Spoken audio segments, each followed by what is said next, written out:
It's happening, guys.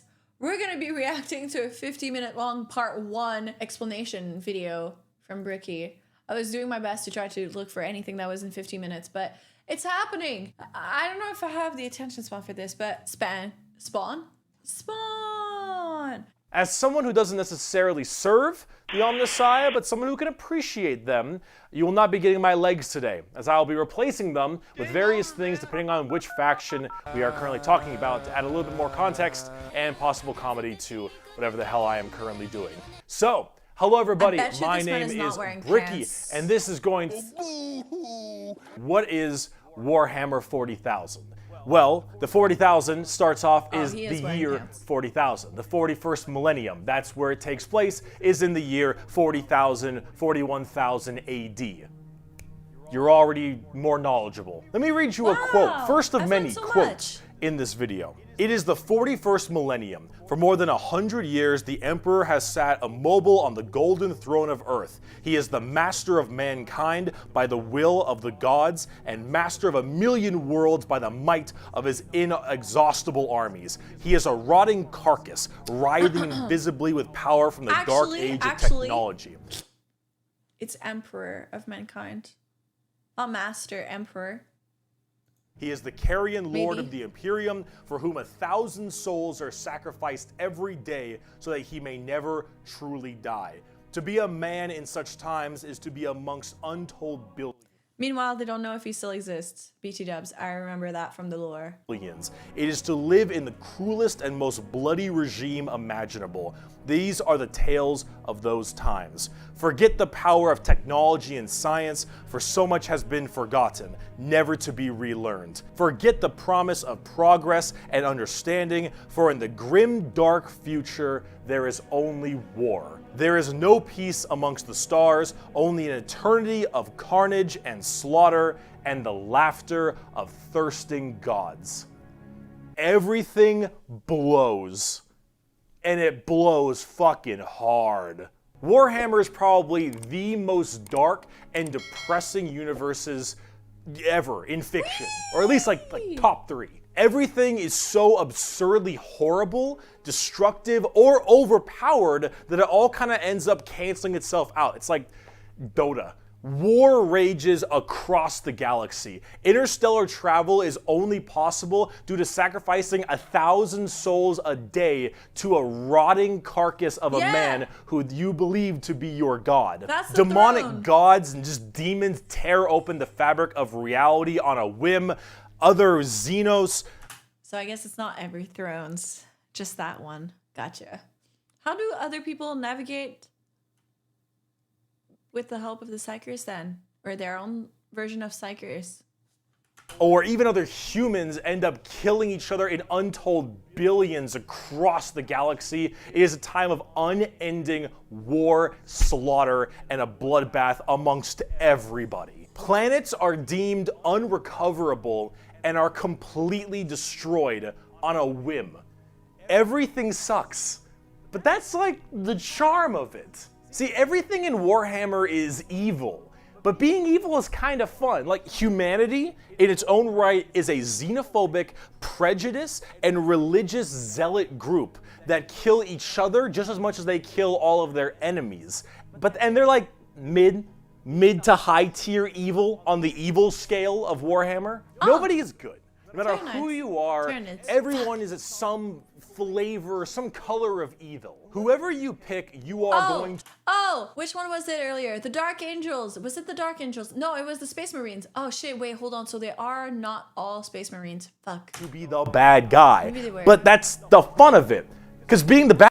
I think I need this printed on my wall for the next reactions. That guy is badass. Villains are cool. They look cool, they got cool outfits, they got cool weapons, they got cool armies. Villains are cool, man. And when everyone is a villain, everyone is pretty cool. That's what makes this so charming. Is everybody born at like 30? Or bred automatically, like being 30?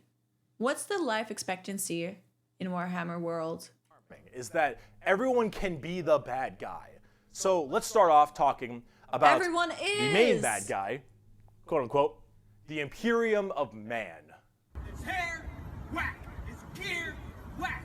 The Imperium of Man Horus. is the main empire of the human race. All of humanity is under this one flag called the Imperium. And about 10,000 years ago, there was a man. He was the emperor of mankind, a 10-foot-tall psychic demigod who led humanity across the stars to colonize tons and tons of worlds, create superhuman soldiers, and really bring humanity 20 or to 18 a of new them. age. This man, the Emperor of Mankind, was a psyker. And a psyker is like a magician of sorts.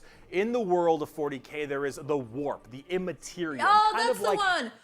The purple void thing I was talking about earlier in the other reaction. That's called the warp. like hell, but sort of like a purgatory dimension of hell. And a psyker is someone who can take that power and manifest it through their mind to use it to do stuff, like witchcraft stuff, magician stuff, spells, and lots of other things, but we don't want to get too into that. The Emperor, big boy psyker. Top tier, A+, maybe even S. Now the Emperor created a bunch of sons. Yes, created a bunch of sons known as the Primarchs. He created 20. Fuck. That's what they're called. 18 I knew it was Primarchs 18! to I know have them things! lead all of the different legions of humanity to the different stars and plans to help colonize and bring it out. These Primarchs And are Horus is basically there, I like saw little it. versions of the Emperor. Not all of them are psychers, but a lot of them are very, very powerful, and they lead his special Space Marine legions. Then this big clusterfuck happened called the Horus Heresy, where the Emperor's favorite son, the Primarch, Horus, ended up joining Chaos and leading 9 of the 18, half of his Primarchs directly to Earth to fight down the Emperor himself. Now, if you want to know what Chaos is, remember what I mentioned earlier, the warp, that immaterium, the hellish place?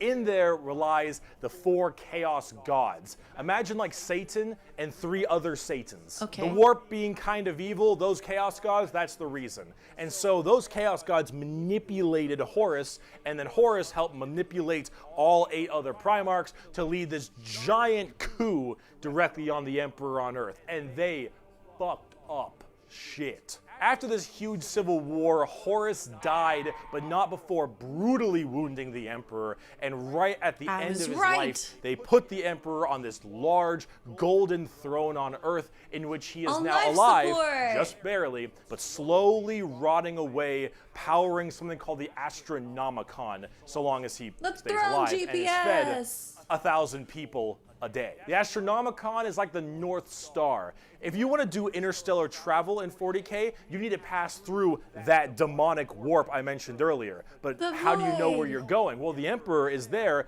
putting a nice little navigator right there. He helps navigate you to know where you're going. If you want to go from Earth to some crazy solar system across the way, you need to go through that warp, and then you need to know where you're going, go through there, and pop your way out. It's like doing nether travel in Minecraft, so you can shorten the distance between going to areas. So long as the Emperor is alive and being fed 1,000 people a day to stay alive, you can do that.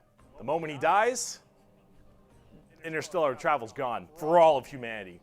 You're so boned. Now, since the Horus Heresy 10,000 years ago, the Imperium has fallen from grace substantially. All technology has started to dwindle and die. There is now giant fundamental religious extremists that now believe the Emperor of Mankind was a deity, a true living god, which is probably the last thing the Emperor would have wanted to be remembered for. So now you have this thing called the Ecclesiarchy, which is this giant church entirely devoted to spreading the good word of the Emperor. He is now the Holy Emperor God, the God Emperor of mankind, and all of the Imperium has taken up worshiping him to the fullest extent and killing anything that isn't humanity in his name. The Imperium has this futuristic gothic tone to it and a hefty religious zealotry to them. If you think anything against the Emperor, that's heresy and you deserve to die. That is called being a heretic.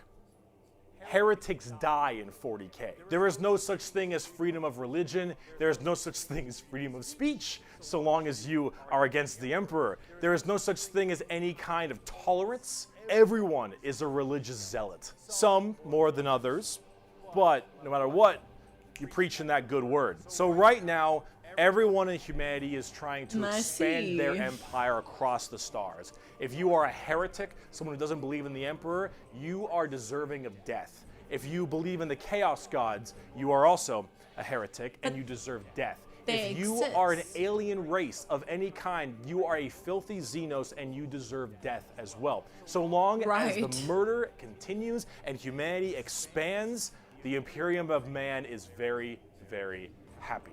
They seem like a However, the problem. largest fighting force of this Imperium is my personal favorite faction, and the first faction we will discuss, the Astra Militarum, or also known as the Imperial Guard. The G.I. Joes.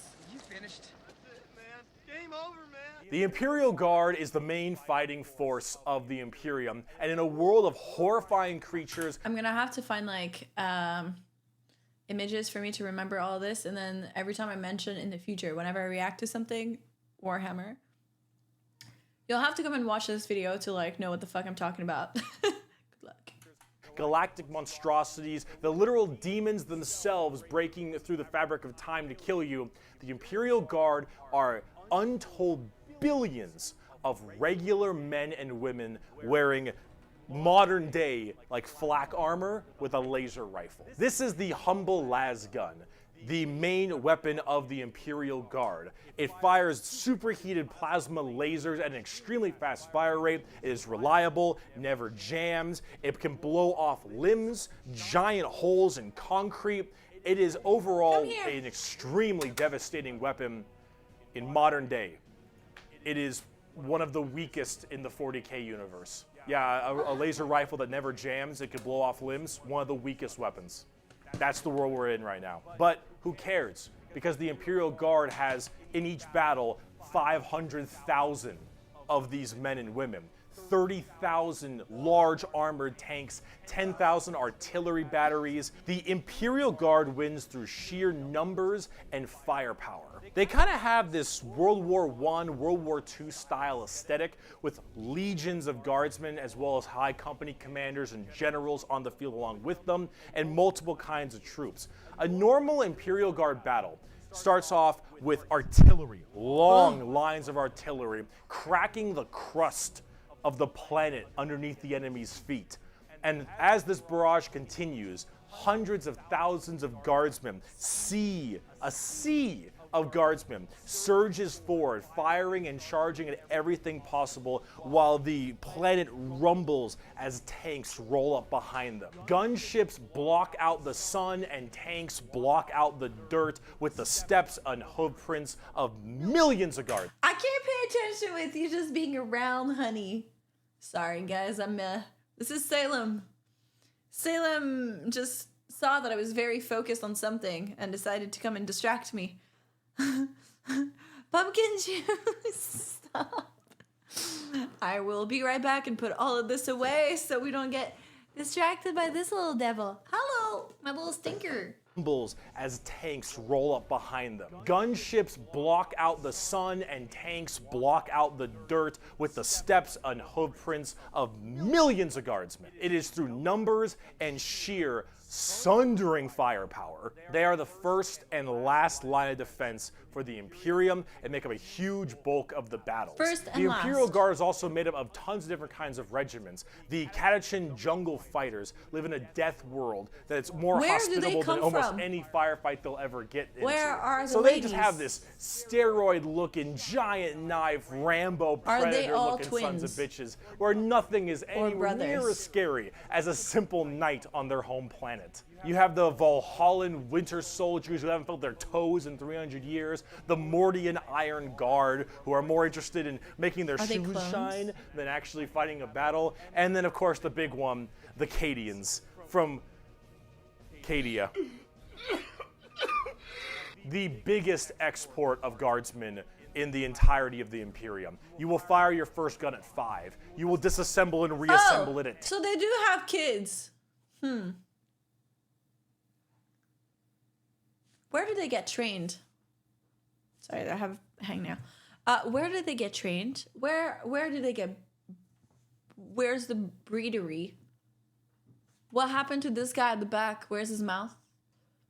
Where do they have hospitals? Where are the hospitals? I mean, I'm assuming they do. It at 10, you will have pounding artillery drills day in and day out at 15, and you'll fight your first swarm lord at 16. And if you mention Cadia, you will burst into an unrelenting amount of tears and sadness like I do daily. To quote, I have at my command an entire battle group of the Imperial Guard, 50 regiments including specialized drop troops, stealthers, mechanized formations, armored companies, combat engineers, and mobile artillery. Over 500,000 fighting men and 30,000 tanks and artillery just a couple people. are mine to command. Emperor, show mercy to the fool that stands against me, for I shall not. The Imperial Guard are my personal favorite faction in 40k. They're the army I collect the most, the ones I enjoy playing the most, and the one I enjoy in the lore sense a lot. There's something about just a regular man with a laser rifle being told to charge the horrors of this universe and willingly doing so for his god emperor. It's just poetic. They actually represent the main Imperial Guard tactics pretty well. Large amounts of artillery that doesn't require a line of sight, lots of tanks, tons of infantry, drop troops, and gunships. Overall, they're pretty similar to how they sound, though a little bit expensive to collect, unfortunately. And they don't hit a lot. They have a bit of a bad aim, but you don't really care because you're just drowning them in shots. However, if you want more accurate fire and specialization, we can move on to talk about Space Marines. Oh!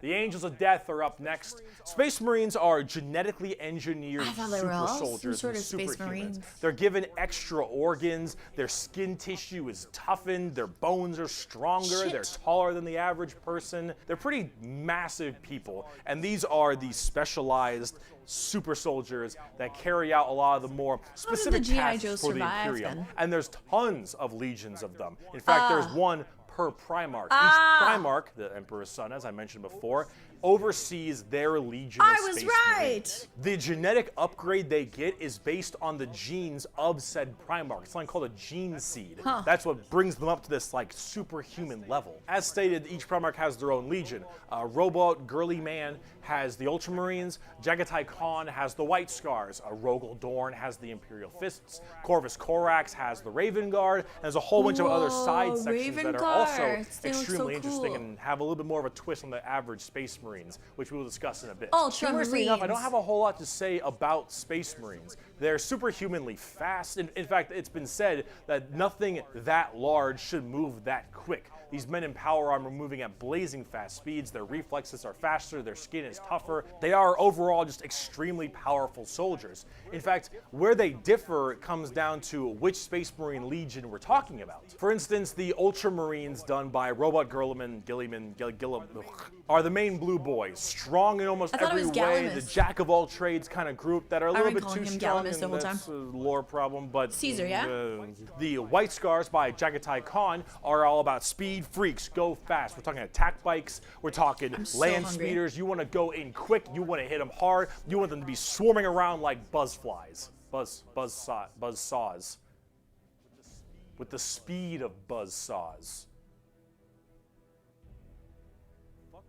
Fuck you, Pale King. Salamanders love fire. Fire in the forge, fire in battle. Flamers, melta-guns, multi-meltas. Just so long as something can be burning, that's big. And they're also actually some of the nicest of the Space Marines. A lot of Space Marines have this kind of like holier-than-thou thing because of their genetic strength. However, the Salamanders tend to put human lives above the lives of themselves, which is actually rather rare. They're also all black, but not like just regular black, like 2 a.m. line at a White Castle black. Like they have a charcoal, dark, ashy exterior and blazing red eyes. Apparently something about living on their home planet of Nocturne, which I don't know if that makes much sense, but who cares? This is like fantasy land anyway. Overall, Salamanders are actually one of my personal favorite legions because they're just really cool. They're fun to play as because of all their flamer weapons, and they have a nice, like, more heartwarming lore as opposed to being super evil like everyone else's. Oh my god, we're not even a quarter of the way through the Space Marine legions. Imperial Fists believe in the power of the siege and defensive positions. Raven Guards, master of stealth and sabotage while having bird helmets. Iron Hands, masters of machines and vehicles while being really goddamn good at being sold on eBay after one nerf. Space Wolves, Vikings, and wolves, and tons of wolves, and axes, battle axes, fur everywhere, space wolves, angry. So big as far as teeth, I gather from this video so far, is that when you're playing Warhammer 40k, that is, you will pick a faction and play the campaign, quote unquote campaign, perhaps campaign. I'm imagining something like D&D. Well, where you'll play your people through that campaign. Is it a solo? Can it be a solo game, or does it have to be like a war with other people? Warhammer probably has to be a war against other people. But like, what if you don't know anybody that's into the Warhammer thing? And like, I don't think I know anybody that will sit through 8 hours long of lore for this minus chat. Chat will. Chat has. But, yeah. Do you need somebody else to play this? Or is it... I'm picturing either something like D&D, where you have a world and you interact with the world, or something more like chess, where you play the abilities of your characters against, or like, you know, like cards, like Magic, but with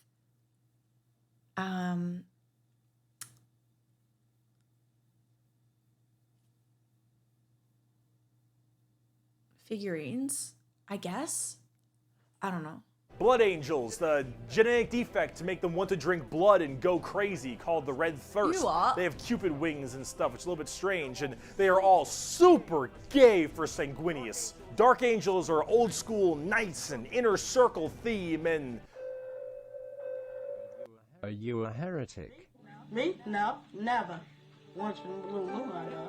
Death Watch, a fancy-pantsy anti-Xenos group that nobody plays because Death Watch, and they look cool though, but no one plays them. I don't know about Death Watch. They're there though. Black Templars, for the people who, if you haven't prayed at least 3 times a day, you're gonna start praying out that airlock. And I'm sure there's some other chapters I may have missed as well, like Crimson Fist and stuff. But those are the main ones right That's here. so much- Here, quote from the Emperor himself. They shall be my finest warriors, these men who give of themselves to me. Like clay I shall mold them, and in the furnace of war I shall forge them. They shall be of iron will and steely sinew. In great armor I shall clad them, and with the mightiest weapons shall they be armed. They will be untouched by plague or disease, no sickness shall blight them. They shall have such tactics, strategies, and machines that no foe will best them in battle. They are my bulwark against the terror. They are my defenders of humanity. They are my space marines, and they shall know no fear. And on the tabletop, they fuck. Oh, they fuck hard. Is there an amount of, like, can somebody just have a full-on Space Marines army? Also, like, if all the Space Marines are, like, kind of the same, why are some of them not good? As of making this video, Space Marines are laughably strong. That might change at some point, but overall, I'm confused. Space Marines just have Also, it's I like have a cat Swiss hair. Army knife, a tool for anything you need, except it's like a gold-plated Swiss Army knife. It is extremely strong. If you are actually getting into the tabletop of Warhammer, Space Marines are a great start. Also, whatever gameplay style you have, whether you want to be sit back with long range and heavy weaponry, go fast and run in, or even just full melee, all of these options are totally there for you. Space Marines are super badass, but unfortunately, it's time we start praying to our new god, the 2011 Honda Civic. So is it any wonder people are afraid of technology? Technology! The Adeptus Mechanicus. The Adeptus Mechanicus are a technophile cult on Mars. Now, these people are a little bit weird because they don't actually really believe in the Emperor of Mankind. And you might think, oh, whoa, Bricky, that sounds like some heresy. A little bit. They believe in the Emperor. It does. They believe in his power, but they don't pray to him. They pray to something called the Omnissiah. How And the dare Omnissiah you. is this kind of machine god that they believe permeates in all machines. And if you think, well, wait a minute, they believe in a different god as well? That sounds like super heresy. Well, yes-ish, but they also make all your guns, and they make all your tanks, and they make everything that you have, so you can't really tell them to fuck off, because Gotcha. you're not gonna win nothing if you don't got stuff to shoot people with. See, their Omnissiah, I'm surprised that at least people makes don't sense have from like their gun arms at this standpoint. point. They believe it to be I'm a surprised that deity they don't that have like permeates through parts of their all bodies that are machines. just weapons. Your Honda Civic, your standard bolt gun, your Dune Strider Walker, Anything made your out of giant metal. mechs, your huge ships. The Omnissiah is present Armor? through all. And the only reason your stuff works is because the machine's spirit in it says it works. If you want your gun to work, your tank to run, you must pray to it. And I mean full stop. You need to start chanting in high Gothic. You need to burn incense. You need to sit on your knees and pray to that car. You need to rub oil on your robes, and you need to go, ahomina, homina, homina, homina, homina, homina. Full stop. If you want your damn thing to work, if you want your gun to fire, you need to do that. They are very bizarre, and they actually have a bit of a point, because it's obviously working.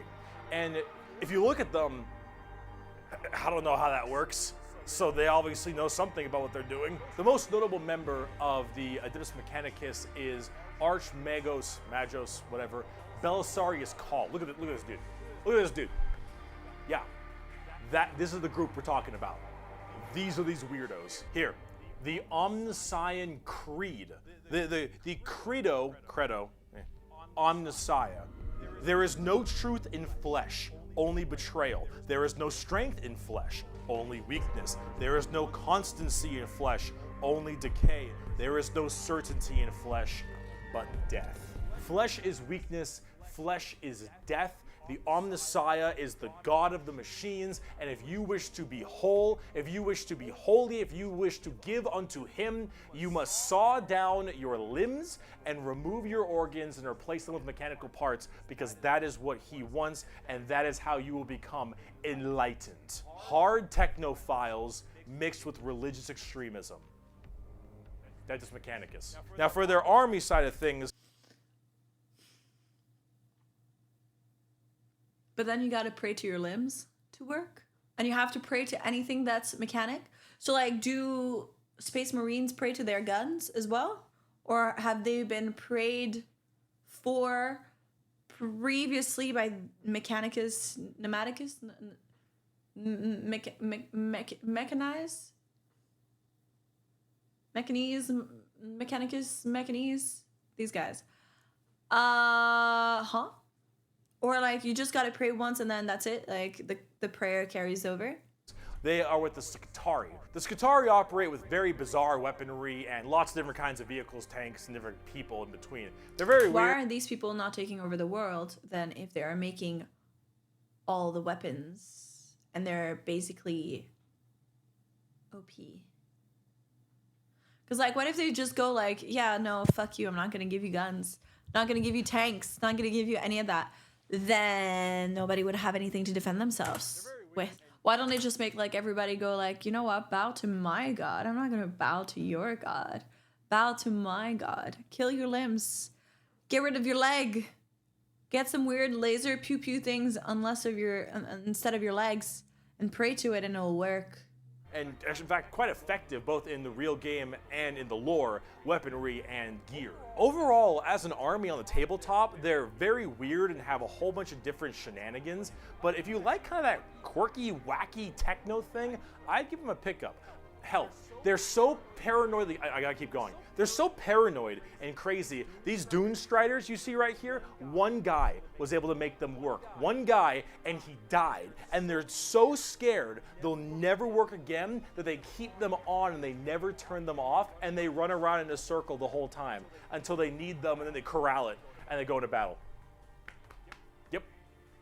The Adeptus Mechanicus. Now, if you want to talk about faith, though, let's talk about the Sisters of Battle. Oh my A simp has God! fallen for an eagle in Lego City. Women! The Sisters of Battle of Nani? Adeptus Sororitas, if that's how I pronounce it correctly, is an all-female group of battle sisters going through the ecclesiarchy section of the Imperium. The ecclesiarchy is, of course, the church. This is, imagine a private army of the church. Oh, lovely. Which is scary, and it is. The sisters are an extremely zealotous force, and they take this to a full extreme. They believe in three main things: faith, martyrdom, and fire. Through the bolter, the flamer, and the melta, the Sisters of Battle are extremely potent at taking out chaos and heretics. Mainly heretics, because as they are a fighting section of the ecclesiarchy church, that's the big thing they want to kill. Any form of heretic will face the Emperor's justice through those three main weapons: the bolter, the flamer, church police. and the melta, and they will do so with extreme prejudice.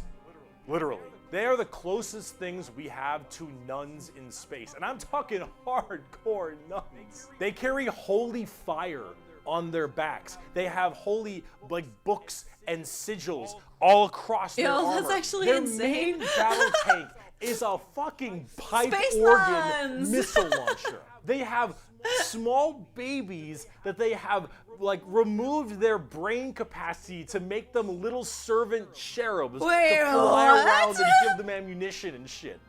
They drop churches from low orbit as mini drop pods onto battles. They drop churches into battles, and they blare war hymns and holy music from their frigates in low atmosphere and shower holy water across the battlefield. These are the people you are dealing with, and they're fucking awesome. They can literally stave off demons on the tabletop because their faith is that strong. Remember the warp, the demons from the warp? Well, the warp also manifests in your mind. All of your emotions, negative and positive, go through the warp. It's the immaterium, the place of all things. So if you are that mentally fortified, that mentally strong, you can stave off horrifying demons. And all these girls, oh, not a crack. Not a crack in that mental armor. Now, as much as a meme as they are, and as much as their models look a lot like Ongo Gabloglian. Oh my God. Which I can't unsee anymore. Oh I gotta say, my God. I love their design. I think they're extremely cool. They're another army that I'm currently collecting. They just released a whole new line of figures very recently. I want to see a trailer for those guys. I want to see Everything some from videos. Celestine, the living, literally undying saint, from the Triumph of Saint Catherine, which is literally a funeral procession as a model. Those organ tanks I mentioned earlier. This shit is the most over-the-top badassery It's so in ridiculous. a lot of the Warhammer universe, and goddamn it, is it over the top. But Sisters of Battle are so love cool. Warhammer. While I'm a guardsman at heart, this is such a cool faction. By Bolter Shell, Flamer Burst, and Melta Blast, the mutant, the heretic, and the traitor alike are cleansed of their sin of existence. Honestly, really funny. So it has been for 5 millennia, so shall it be until the end of time. And speaking of burning demons, it feels like the people I don't know who created Warhammer, but the team of people, I'm assuming it has to be a team. The team of people who created Warhammer seems like they went through history and they picked all the most insane things that existed or exists and just tuned it up all the way to like a billion. And then it was just like, what if these people would be overpowered and this would be the world? And then let's just throw them in. How would this fare? How would this work? And then they just like gave them more ridiculous and more ridiculous abilities and more ridiculous background stories and just like made them fit in. And it's so entertaining. Oh man, I really want to watch Astartes again. Pretty much. It's so entertaining. Because, what was his name again? Caesar. So again, like the whole, do they have Cleopatra or something like that, like an equivalent of that too? Because that girl was like, I feel like that story should be in there somewhere. I feel like that would work. I can see! The The Grey Knights are the first army I actually collected back in 7th edition. The Grey Knights are a super secretive and much more old school look at power armored knights, except they are all psychers. All of them have that crazy space magic magician shit. For every 100,000 guardsmen, there's Space one magic Grey Knight. knights. For every 10,000 Sisters of insane. Battle, there's one Grey Knight. For every 1,000 Space Marines, there's one Grey Knight. Grey Knights are the strongest. But how do they get created? How do these armies have a limit? How do they have like? How do they not? I'm like that bit kind of doesn't really work with me. Where did they come from? Where are all of these bred? I'm just imagining like big spaceships with like incubators, sort of, and just like hydroponic farms of people that gets released once they're 30. But like with the amount of people that they kill off and whatever, it would just, and where are those resources coming from? And how are these limited? Like, why do they not have 60 billion space marines for one faction? Like, the more you would have, the more you'd be able to create. So how did they not take over? How is that like, where's the limit? How do they... And absolute just strength. These are Space Marines that are all high-level psychers, all of them able to specifically do one goal, and that is kill demons. Yeah, but the Emperor how? believed that the demons of chaos were the #1 threat to the Imperium, and he probably is right. However, this group is entirely based on doing that through a myriad of tactics. Coming from the planet, or I guess the moon, of Titan in the Sol system, the Grey Knights are thrown through extremely rigorous training and are as clear of mind and soul as they possibly can be. Since the demons of the warp are the warp and your mind projects to the warp, people can go insane very fast, especially lower level psychers. These Grey Knights need to be able to harness the warp in the presence of demons and stay perfectly sane. One of their characters, one of my favorite characters, is named Castellan Crow. He has a demon blade, the black blade of Mahamahama, and he has to have it on him because it tempts everyone nearby, constantly beckoning them. Use my power, use my strength, suck my penis, whatever the possibility. And so he has to keep it on him all the time as this thing whispers to him consistently, and he has to stave it off forever, being alone in his chambers. So how is that the only sword like that? How is that the only demon weapon that we've heard of so far, if that's a thing? How was it created? Who created it? What's the lore behind that sword? Also, are these basically space witches? Or on the battlefield, because anyone Witch who gets knights? too close to it might be tempted a little too hard. Because like psychers, I thought was more like I see it more as like magician, if that makes sense. But these guys literally they don't use the power of demons. They wouldn't be able to summon demons and make them like bend to their will or something like that, right? So they're just like... He is that pure of heart and mind, and all the characters in the Grey Knights are basically like that. The only issue is that Grey Knights have a scorched earth policy, more ways than one. If they're fighting demons, demons corrupt and make people crazy. So if I'm a guardsman and I'm fighting demons and the Grey Knights arrive and they kill all the demons, I'm a risk. And so guess who's not making it out of there? On the tabletop, they're very strike fast, strike hard kind of people. They teleport all around the place. They are fast strike groups, small amounts of models because they're so dang strong. You only have so many characters, but with it, you get in there, you're very tough, very tanky, you hit really hard, and you try to bounce around the battlefield quickly, but you don't have numbers, and so every dead Grey Knight hits really damn hard. They're fun, though, if you like that kind of fast-striking kind of army. Oh, and also, Caldor Drago is a thing. We're not even going to get into Caldor Drago. All right, that is, oh my goodness gracious. I am the hammer. I am the mail about his fist. I am the spear in his hand. Though we are lost, I am the shield on his arm. I am the flight of his arrows. I am the hammer. I am the sword. I am the shield. I am a soldier at the battle at the end of time. Grey Knights are pretty hardcore. Cool ego. They are as holy as you can get for a Space Marine. If you like Space Marines and you don't think they're holy enough, you want to be holier, Grey Knights. Now, if you want to be holier and big, let's talk Imperial Knights. Oh, Lord, he coming! Do you like gigantic walkers the size of that's homes the guys that we saw or in the medium-sized buildings? Heresy Do you want to of, kill heretics, Heresy of but you want to Horus, kill like Horus 40 Heresy. of them per Right. turn? Do you want a gigantic, old-school knight noble house style of walkers with giant chainsaw arms? I feel like Then that's you what we got just saw. Imperial Knights.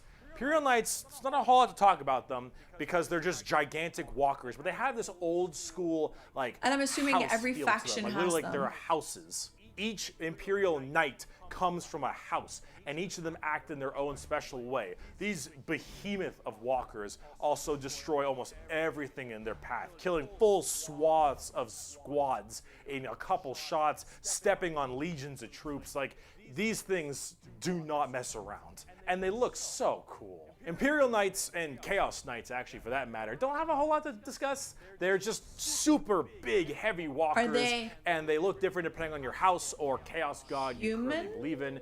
And overall, these things are just really cool if you want to murder Or everything just in your path. machines. The big, scary, big unit of Warhammer, and if you want to collect them, go to town. They make for a great painting project, too. Game over back down to Earth. Let's talk something about a little bit different, a little more gold. If guardsmen are regular soldiers, Space Marines are super soldiers. Grey Knights are super Are these soldiers. the same guys? The Adeptus Custodes are super soldiers cubed. The Adeptus Custodes are the third major army I own. I know, 3 armies. I know, I got Caesar's carried army. away, okay, but that's all. I only have 3, okay? They are our final brand of Space Marines, but these ones are super special. Okay, if a guardsman is 6 foot, a Space Marine is 7 feet, a custodian is 8 feet. These are the giant defenders of Holy Terra, which is also Earth. Earth is Terra, Terra, themselves. These are the people that literally guard the Emperor's throne room, hence custodies. These boys protect the Emperor's throne room at all times and are literally like handcrafted people. They're not humans brought up by a gene seer or something. These are all handcrafted super soldiers. I think from a tube. These behemoth of men are like 8 feet, 8.5 feet tall, and functionally immortal. They stand still, spear in hand, for hundreds of... Why do none of these factions take over, like, figure out how to self-breed and then take over? They just all the factions just seem so OP. I guess they just go to war. They just go to war with each other and just kill each other off. But then it just seemed like there's just infinite of each faction. Like, surely there's one that's more OP than the others. Like, there has years to be. without the need to sleep and barely even the need to eat, watching over the throne room and every other area of Holy Terra for their entire purpose in life.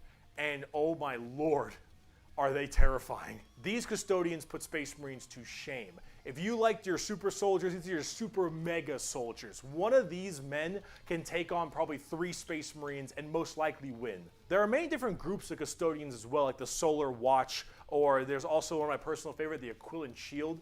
The Aquilan Shield go out to seemingly unimportant individuals and protect them because they believe that they are going to be doing something very important in their lives. For instance, let's say a regular guardsman gets the protection of this giant 8.5 foot tall golden god because that guardsman will end up becoming a general one day or something of that nature. The custodians work in mysterious ways and are almost always outnumbered but never outmatched. These people are pretty horrifying, both on the tabletop as well as in the lore.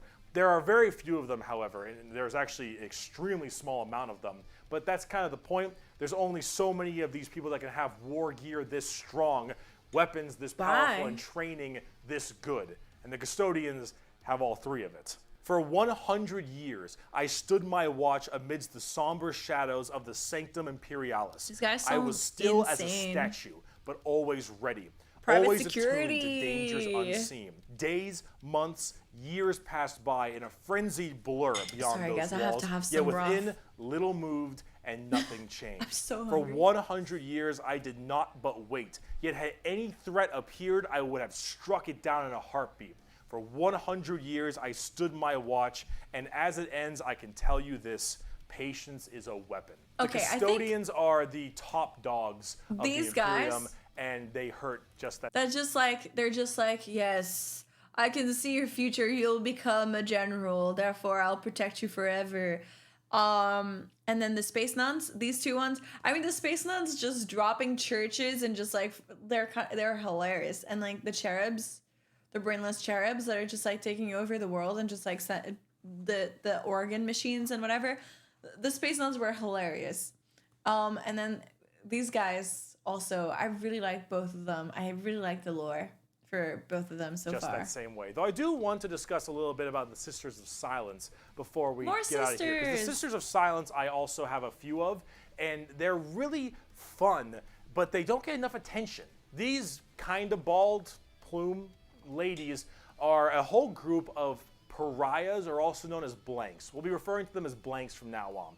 So as every mind is somewhat connected to the warp, these blanks are a genetic mutation that has it suppressed heavily. Because of that mind suppression, normal people feel this weird, like, uncomfortable nature when around them. When a Sister of Silence walks past them, you feel ill. You feel just uncomfortable and strange. So most of them don't actually live past childhood, because once they are birthed, they're, well, you know, killed or something at a very young age, because they just emit a horrifying aura. These ladies, however, are guardians of the throne as well Birth? for more psychic threats. See, none of the custodians are psychers, so they have a difficult time dealing with major demons and other kinds of psychic phenomena. These sisters are extremely specialized in it, all of them taking a vow of silence as they don't speak, hence the term Sisters of Silence, but they communicate through hand gestures and things of that nature. But if there's a demon issue, if there's any kind of warp-based problem, the sisters are extremely adept at dealing with them, thanks to their blank gene. They normally work a lot of time with the custodians because they have to deal with both kinds of threats, but they're not represented that way on the tabletop. In fact, they only have like one real model for them, which is very unfortunate. I hope they'll get something new soon, because I think they should really be working together as it is that way in the lore, but hopefully we'll get there soon. But if we're talking about blanks, let's talk assassins. Oh! Ooh! It's been a long video. Assassins. We're about to round it out. We got this and one more human thing, and then we're done. The assassins, though, the Officio Wait, already? Assassinorum. Oh boy, these people are deadly. Yeah, they're called assassins. They should be, but oh man, these people will mess you up. So these are from the Officio Assassinorum, a very is this special the organization, and they are handpicked by the Grand Master of the crows? Officio The Assassinorum ravens? from the what was it called? Scola Progenium. It's I'm so basically glad that people, okay, so like, I like that even he, who's been recommended to me a bajillion times, has to look at his notes to know what the fuck he's talking about. So like, whenever I make up words and whenever, like, it's fine, I just fit in. Your parents got murdered by demons or something? Uh-huh. You get sent to this and you Wait, your parents? So then they do have parents? They're a separate thing from the Space Marines. Well, I mean, they don't look like Space Marines, but so people still have parents? Wait a minute. Okay. But which faction are they part of then? and you get trained to be whatever. They're just their own Tempestus faction? Drop Troop, an Inquisitor, maybe even. Maybe you get a That don't blank have Space gene and you get Marines? thrown into the Sisters of Silence, or sometimes you just disappear. When you are taken, however, you go to one of 4 temples, because the Assassinorum works in the temple style of things. These temples are the Vindicare, Caluxus, Calidus, and Eversor temples. Let's start with the Vindicare. I'm far away. I've been sitting here Snipers. for 3 weeks. Poof! The Vindicare Temple is the main sniper-based temple. Gigantic sniper rifles for all these assassins. Their whole point is to be able to be in a spot Okay. and sit there, eye and scope for. I'm having a really hard time with the whole like breeding and birthing thing. As you guys can see, that's like the main thing that just doesn't add up in my mind. I'm just very confused by it. Like the whole like family tree of everything and everyone, and just like the different types of things that exist. I'm having a really hard time with that. Everything else, I'm okay with it.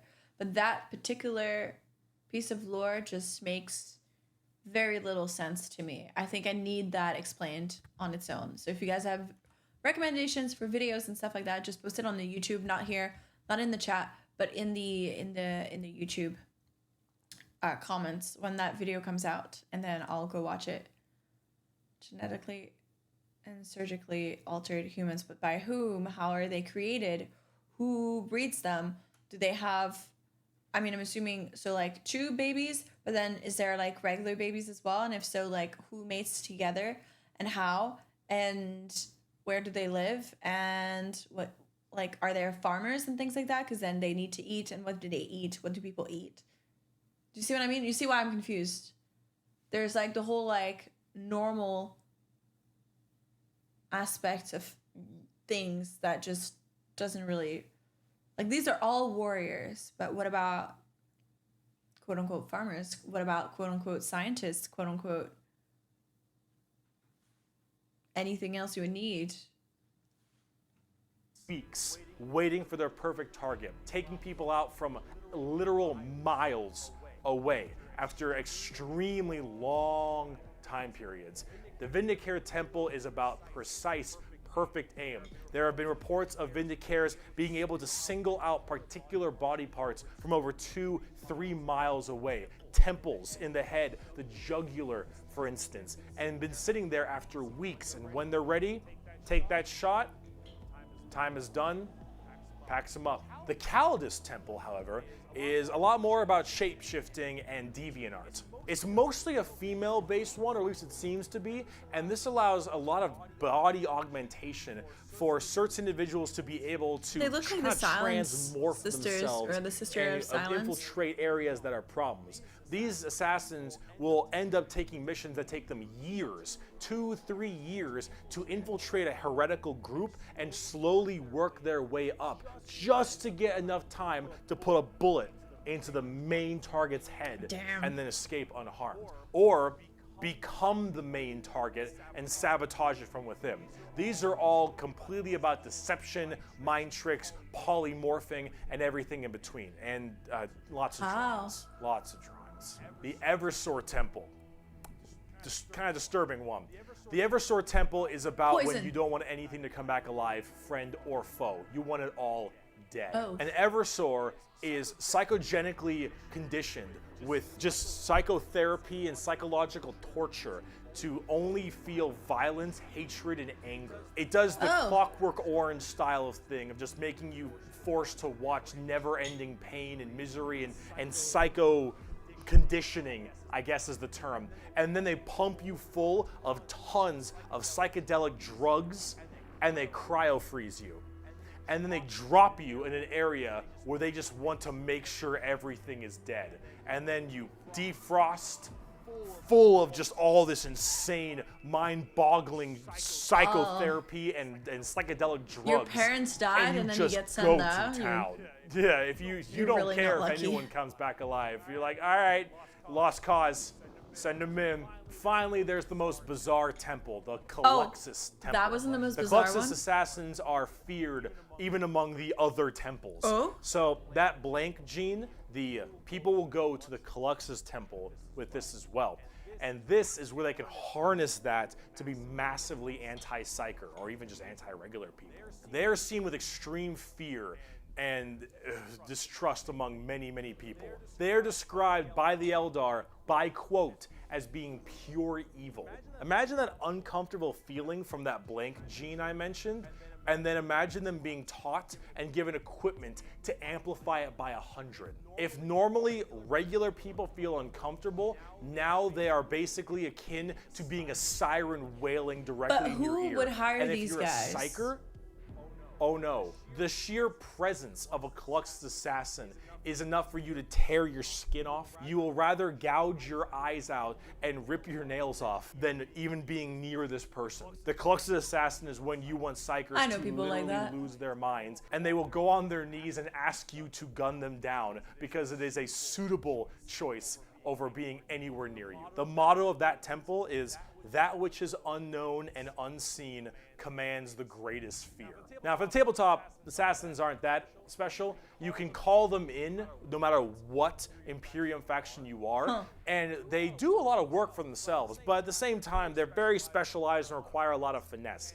And they work the way you generally want them to, though. You want to cause some distortion and weird stuff, you take a Calidus. You want to just murder swaths of infantry and then blow up Eversor. You want to kill that one guy, Vindicare, and if you have a lot of Psychers, Caluxus. It's a nice little, like, jack of all trades if you have a specific thing you want to kill. And you get to choose which is really fun.